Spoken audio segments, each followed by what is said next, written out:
जोड़ती रही, माँ बाप हाथ जोड़ते रहे, हमें एक बार दिखाओ, हमारी बच्ची का मुंह एक बार दिखाओ। हमको नहीं दिखाया गया। बच्ची का शरीर में कोई कपड़ा नहीं था, पैर दोनों राइट एंगल में मिला गया, चश्मे को कूटा गया जिसकी वजह से आंखों से खून निकल गया, गला दबाकर मारा गया।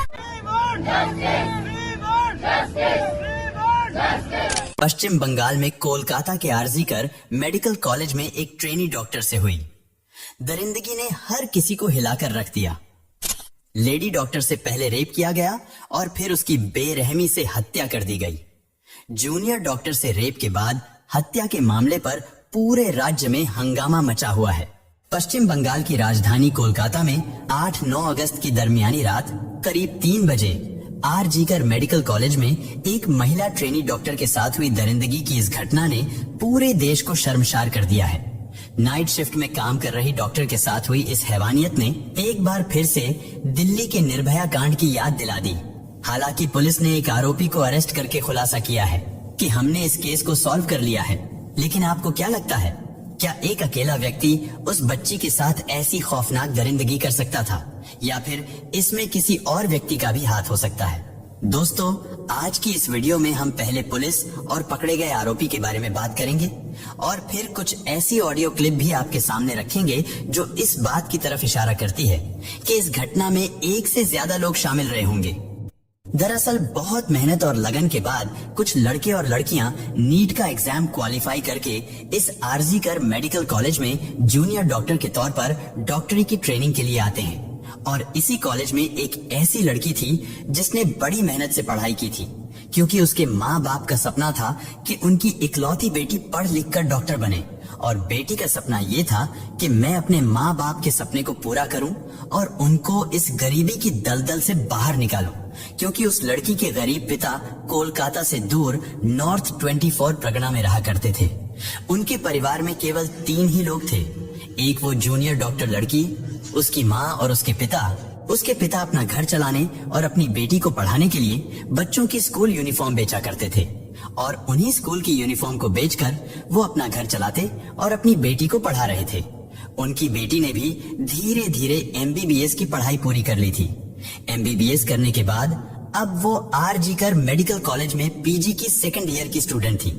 अब उसके सामने उसका खूबसूरत करियर था, यानी उसके माँ बाप बचपन से जो सपना देख रहे थे वो अब पूरा होने ही वाला था। उनकी बेटी डॉक्टर बनने वाली थी और उनके घर के हालात बदलने वाले थे। लेकिन अचानक 9 अगस्त की सुबह को उनके सारे सपने टूटकर बिखर गए। जिस बेटी से उन्होंने 8 अगस्त की रात फोन पर बात की, उसी बेटी की मौत की खबर सुबह उनके परिवार को मिली। माँ बाप रात को बेटी से बात करके तसल्ली से सो गए थे, लेकिन अगली सुबह इतनी भयावह होगी ये उन्होंने कभी सपने में भी नहीं सोचा था। दरअसल trainee doctor Moumita Debnath RG Kar medical college में नाइट ड्यूटी कर रही थी। वो पिछले कई दिनों से नाइट शिफ्ट पर थी। उसकी ड्यूटी करीब 10 बजे के आसपास शुरू हो जाती थी, और जब सुबह को उसकी शिफ्ट खत्म हो जाती तो मोमिता हॉस्पिटल से सीधे अपने घर चली जाती थी, क्योंकि ये हॉस्पिटल लाल बाजार इलाके में था। इसलिए 8 अगस्त 2024 को भी हर रोज की तरह वो अपने घर से हॉस्पिटल जाने के लिए निकली। हॉस्पिटल पहुंचने के बाद जो पेशेंट उसके अंडर में थे, उसने उन मरीजों को देखा, यानी उसने उन्हें अटेंड किया, और इस काम में उसे रात के करीब 2 बज गए थे। उस समय हॉस्पिटल में मरीजों और उनके साथ आने वाले लोगों की भीड़ थोड़ी कम होने लगी और हॉस्पिटल में सन्नाटा छाने लगा, क्योंकि उस समय मरीज भी कम होने लगे थे। इसलिए ट्रेनी डॉक्टर मोमिता को भी थोड़ा फुर्सत का समय मिला, तो उस जूनियर डॉक्टर ने अपने 4 और जूनियर डॉक्टरों के साथ बैठकर हॉस्पिटल की कैंटीन में रात का खाना खाया। उस समय रात के 2 बज रहे थे। खाना खाने के बाद अक्सर इमरजेंसी वार्ड की ड्यूटी से जब डॉक्टर या मेडिकल स्टाफ थक जाते थे तो वो हॉस्पिटल के सेमिनार हॉल में आराम करने के लिए चले जाते थे। हालांकि उस सेमिनार हॉल में करीब 25 से 30 लोगों के बैठने के लिए वहाँ कुर्सियां भी लगाई गई हैं, क्योंकि जब भी हॉस्पिटल में कोई फंक्शन होता था तो वो इसी सेमिनार हॉल में होता था। ये सेमिनार हॉल 4थी मंजिल पर बनाया गया है। लेकिन अजीब बात ये है कि इतने बड़े और प्रसिद्ध आरजीकर मेडिकल कॉलेज में स्टाफ के आराम करने के लिए कोई भी कमरा, कोई भी रूम नहीं बनाया गया है, जिस कारण जो मेडिकल स्टाफ नाइट शिफ्ट में ड्यूटी पर होते हैं, जब वो लोग काम से थक जाते हैं तो जूनियर डॉक्टर और बाकी स्टाफ के लोग भी उसी 4th फ्लोर पर सेमिनार हॉल में आराम करने चले जाते थे और वहां पर बैठकर मेडिकल स्टाफ के लोग थोड़ी देर आराम कर लेते थे और फिर थोड़ी देर बाद वो अपनी ड्यूटी पर चले जाते थे। इसी तरह ये जूनियर डॉक्टर यानी मोमिता देवनाथ भी रात का खाना खाने के बाद अपने डॉक्टर साथियों को गुड नाइट कहकर करीब 2 से 3 बजे के दरमियान यानी 2:30 बजे के आसपास 4th फ्लोर पर बने उस सेमिनार हॉल में जाती है और वहां जाकर मोमिता सोचती है कि वो थोड़ी देर आराम करेगी और फिर उसके बाद अपनी बाकी शिफ्ट को पूरा करेगी। लेकिन उस जूनियर डॉक्टर के सेमिनार हॉल में जाने के बाद सुबह तक उसके बारे में किसी को कुछ भी पता नहीं चलता। उधर उसके साथ नाइट शिफ्ट में काम करने वाले दोस्तों को भी लगा कि शायद मोमिता अपने घर चली गई है, इसलिए वो लोग भी अपनी अपनी ड्यूटी में बिजी हो जाते हैं। इसके बाद धीरे धीरे रात गुजर गई और फिर अगली सुबह हो गई थी, यानी रात 3 बजे से लेकर सुबह के करीब 8:30 बजे तक भी उस हॉस्पिटल का माहौल बिल्कुल शांत और नॉर्मल था। लेकिन जब 8:30 बजे हॉस्पिटल का एक स्टाफ उसी सेमिनार हॉल का दरवाजा खोलकर अंदर जाता है और जैसे ही वो अंदर जाता है तो उसके मुंह से चीख निकल जाती है, क्योंकि वहां पर उसने देखा कि सामने फर्श पर एक गद्दा पड़ा है और उस गद्दे पर एक लड़की पड़ी हुई है। इसके बाद वो उस लड़की के थोड़ा और करीब जाता है। उसने देखा कि उसके चारों तरफ खून ही खून फैला हुआ है। उसके बाद वो व्यक्ति बदहवास हालत में चीखता हुआ उस सेमिनार हॉल से बाहर की ओर भागता है। उसकी चीखें सुनकर स्टाफ के कुछ लोग भी वहां पर पहुंच जाते हैं और फिर देखते ही देखते कुछ ही देर में हॉस्पिटल के तमाम डॉक्टर, जूनियर डॉक्टर तथा स्टाफ के सभी लोग वहां पर इकट्ठा हो गए और फिर जो कुछ उन्होंने अपनी आंखों से देखा उसे देखकर उनकी भी चीख निकल गई थी, क्योंकि वहां पर लेडी जूनियर डॉक्टर मोमिता देव नाथ लहूलुहान पड़ी थी। उसके जिस्म पर ऊपर के कुछ कपड़े तो थे, लेकिन नीचे के कपड़े बिल्कुल भी नहीं थे, यानी वो अर्धनग्न अवस्था में थी। उसके पूरे शरीर पर यानी चेहरे से लेकर पैरों तक शायद ही कोई ऐसी जगह हो जहां पर जख्म का कोई निशान ना हो। उसकी दोनों आंखों और चेहरे से खून रिस रहा था, पूरी बॉडी से खून रिस रहा था। इसके बाद आनन फानन में उस जूनियर डॉक्टर की लाश को कपड़ों से ढक दिया गया। हालांकि आमतौर पर ऐसे जख्मियों को या फिर ऐसी लाश को हॉस्पिटल ले जाया जाता है, लेकिन डॉक्टर मोमिता देवनाथ तो हॉस्पिटल में ही पड़ी थी और वहां पर मौजूद डॉक्टरों को उसी समय ये पता चल गया था कि अब उसकी सांसें थम चुकी है और वो मर चुकी है। इसके बाद ट्रेनी डॉक्टर मोमिता की लाश को मुर्दा घर ले जाया गया, क्योंकि उस लाश की शिनाख्त पीजी 2nd ईयर की स्टूडेंट के रूप में हो चुकी थी। इसलिए जूनियर डॉक्टर मोमिता देवनाथ के घर वालों को भी इस घटना की सूचना दे दी गई। सूचना मिलते ही ट्रेनी डॉक्टर के घर कोहराम मच गया और फिर कुछ देर बाद उसके घर वाले भी हॉस्पिटल पहुंच गए। घर वालों के हॉस्पिटल पहुंचने के बाद हॉस्पिटल में मौजूद चेस्ट मेडिसिन डिपार्टमेंट के सहायक सुपरिटेंडेंट ने उनसे कहा कि आपकी बेटी ने खुशी की है, लेकिन ट्रेनी डॉक्टर के माता पिता ने जो बताया है उससे तो इस पूरे मामले में कहीं ना कहीं साजिश की बू आने लगी है। ट्रेनी डॉक्टर के पिता की माने तो सुबह के समय जब वो अपनी बेटी को देखने गए थे तो उन्होंने देखा था कि उनकी बेटी के चेहरे से खून टपक रहा था। उसका चश्मा भी बुरी तरह से टूटा हुआ था और जब उन्होंने बेटी की लाश के ऊपर पड़े कपड़े को थोड़ा सा हटाया तो उन्हें उसकी कमर से नीचे कपड़े नहीं दिखे थे। लेकिन उस बेटी के साथ इतना कुछ हो जाने के बाद भी उसी हॉस्पिटल के चेस्ट मेडिसिन डिपार्टमेंट का सहायक सुपरिटेंडेंट कहता है कि जूनियर डॉक्टर मोमिता देवनाथ ने तो खुदकुशी की है, यानी एक लड़की जिसके जिस्म पर कोई कपड़ा नहीं है, उसका शरीर सिर से लेकर पैर तक जख्मी है। भला कोई ऐसे भी अपनी जान देता है? खैर, जब ये तमाम बातें चल ही रही थी तो थोड़ी देर के अंदर ही अंदर इस घटना की खबर पूरे हॉस्पिटल के तमाम जूनियर डॉक्टरों तक पहुंच गई और जिन लोगों ने भी उस ट्रेनी डॉक्टर की लाश देखी उन्होंने पहली ही नजर में अंदाजा लगा लिया था कि ये सिर्फ कत्ल ही नहीं है बल्कि उसके साथ जबरदस्ती हैवानियत भी की गई है। और इसी वजह से सभी जूनियर डॉक्टरों में गम और गुस्से का माहौल पैदा हो गया था, क्योंकि ये दरिंदगी एक सरकारी हॉस्पिटल के अंदर एक जूनियर डॉक्टर के साथ की गई थी। लेकिन स्टूडेंट का गुस्सा अभी भी काबू में था और इसी बीच शुरुआती पोस्टमार्टम रिपोर्ट भी आ गई, क्योंकि वो सभी लोग डॉक्टर थे और वो लड़की भी उन्हीं डॉक्टरों में से एक जूनियर डॉक्टर थी जिसके साथ ये सब कुछ हुआ था। शुरुआती पोस्टमार्टम रिपोर्ट से ही उन सबको पता चल गया था कि उस ट्रेनी डॉक्टर के साथ क्या कुछ हुआ है और किस तरह से दरिंदगी की गई है। पोस्टमार्टम रिपोर्ट के मुताबिक उसकी दोनों आंखों से खून रिस रहा था, उसके मुंह से भी खून बह रहा था, उस ट्रेनी डॉक्टर के प्राइवेट पार्ट से भी खून बह रहा था, उसका पेट बुरी तरह से जख्मी था, उसका बायां पैर टूटा हुआ था, उसकी गर्दन भी टूटी हुई थी, दाहिना हाथ टूटा हुआ था, उसकी रिंग फिंगर भी टूटी हुई थी, होंठ जख्मी थे और होंठ से भी खून रिस रहा था। उसके जिस्म पर कई जगह दांतों से भी काटा गया था, यानी उस मासूम बच्ची के शरीर को बहुत ही बेदर्दी से भंबोड़ा गया था। आगे पोस्टमार्टम रिपोर्ट में था कि शायद इन सब के बाद आखिर में गला घोटकर उसकी हत्या कर दी गई थी। लेकिन इस पोस्टमार्टम रिपोर्ट में भी कई चीजें क्लियर नहीं थी। जैसा कि ये तो क्लियर किया गया था कि डॉक्टर मोमिता के साथ जबरदस्ती हुई है, लेकिन ये क्लियर नहीं किया गया था कि उसके साथ जबरदस्ती मौत से पहले हुई थी या उसकी मौत के बाद, यानी ये हैवानियत जूनियर डॉक्टर के साथ जिंदा रहते हुए की गई थी या फिर उसकी लाश के साथ की गई थी।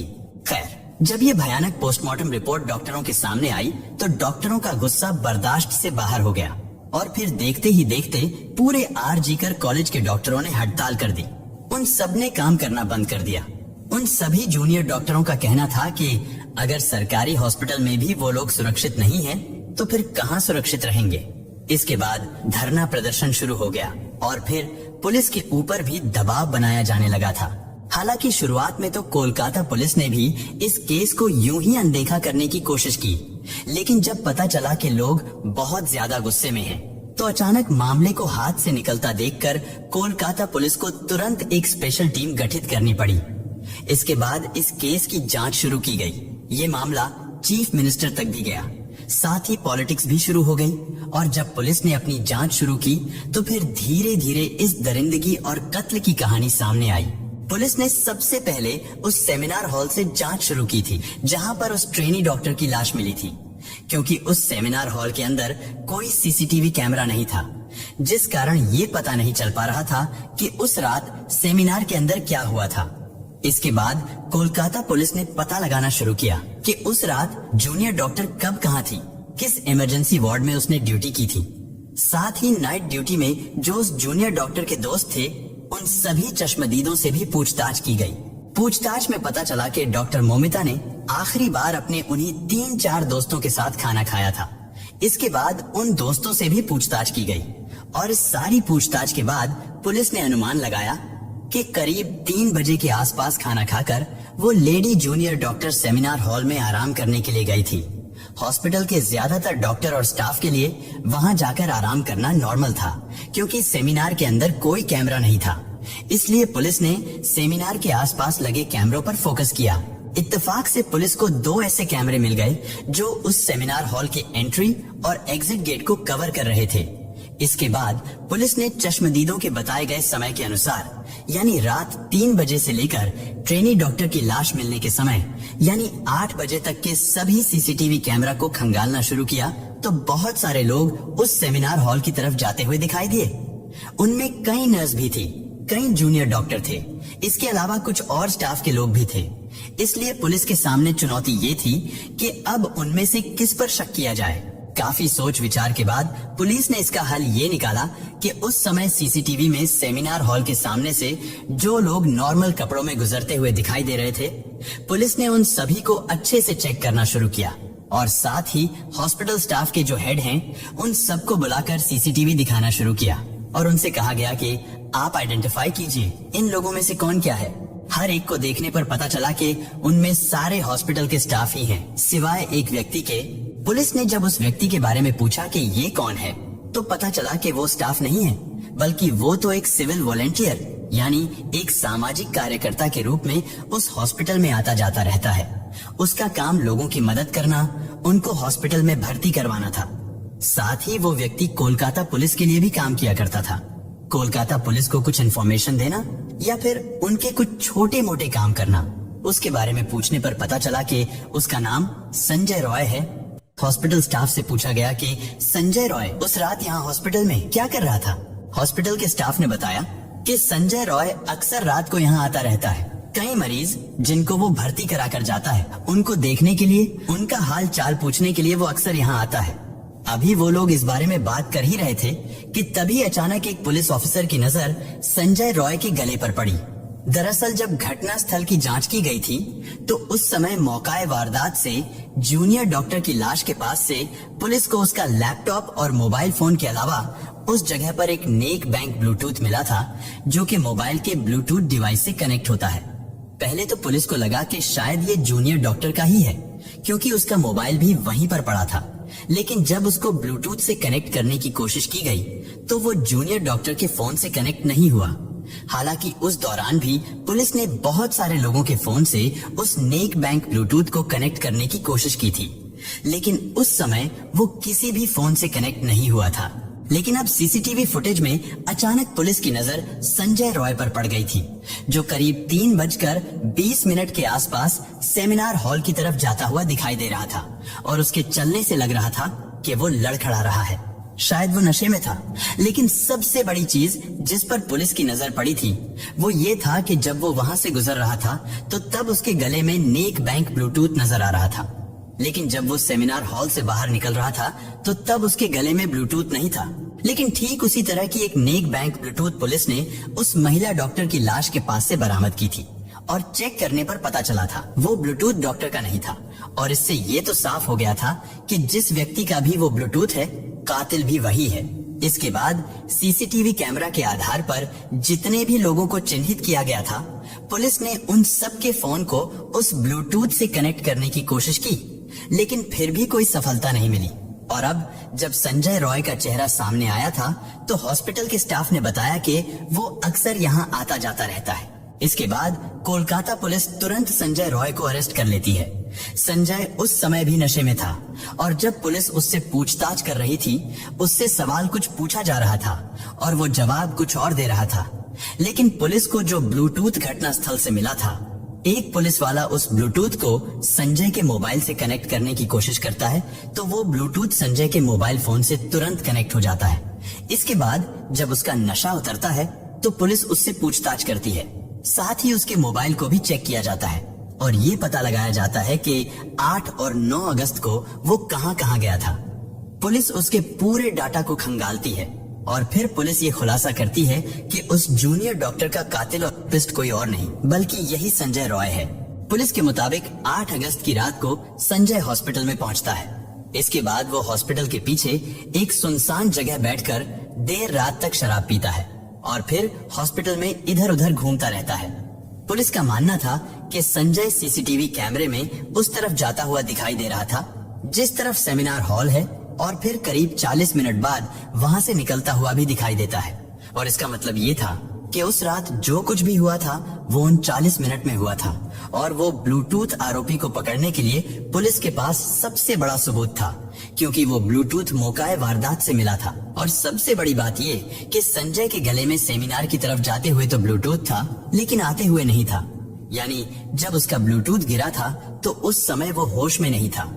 इसके बाद संजय रॉय को अरेस्ट कर लिया गया, लेकिन जब उसके मोबाइल को अच्छे से चेक किया गया तो उसके मोबाइल में पोर्न फिल्मों के अलावा कुछ भी नहीं था, जिससे उसकी मानसिकता का भी पता चलता है कि वो शराब के साथ साथ पोर्न फिल्में देखने का भी आदी है और इतनी शराब पीता है कि वो होश में ही नहीं रहता।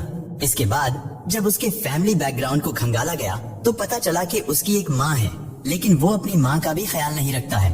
उसकी एक बहन भी है, लेकिन बहन उसकी बुरी आदतों की वजह से उससे कोई वास्ता नहीं रखती है।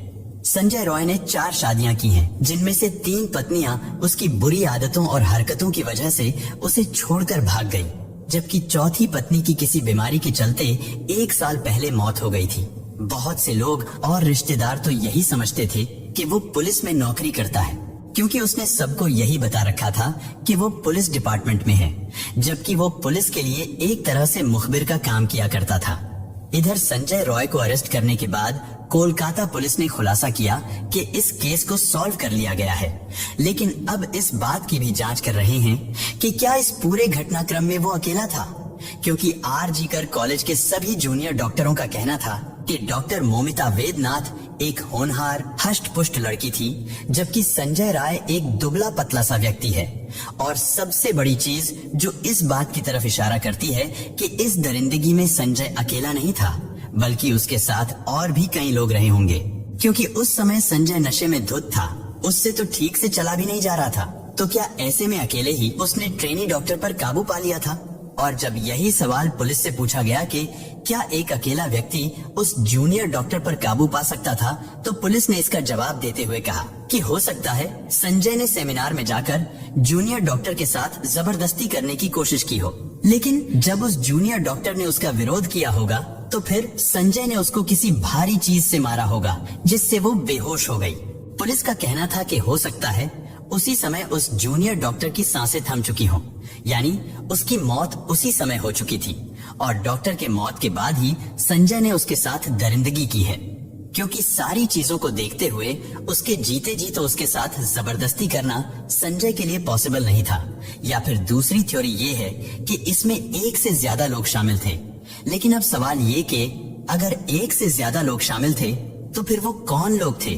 क्या वो हॉस्पिटल के स्टाफ ही थे, या कोई और था, या फिर उस डॉक्टर के अपने दोस्त ही थे, या संजय की तरह के ही कई शराबी लोग थे? लेकिन अभी ये सारी चीजें चल ही रही थी कि तभी अचानक सोशल मीडिया पर एक ऑडियो क्लिप वायरल होता है, जिसमें इस घटना के पीछे किसी बड़े पॉलिटिकल कनेक्शन की बात की गई है। साथ ही इस बातचीत ने कोलकाता पुलिस और उसकी जांच पर भी गंभीर सवाल खड़े कर दिए हैं। हालांकि ये ऑडियो क्लिप बंगाली भाषा में है, लेकिन साथ ही आपको उसका हिंदी ट्रांसलेशन स्क्रीन पर भी लिखा हुआ दिखाई देगा। आप उसको भी पढ़कर समझ सकते हैं। সাসপেন্ড করছিস তোর আইডি করার ছেলেরা?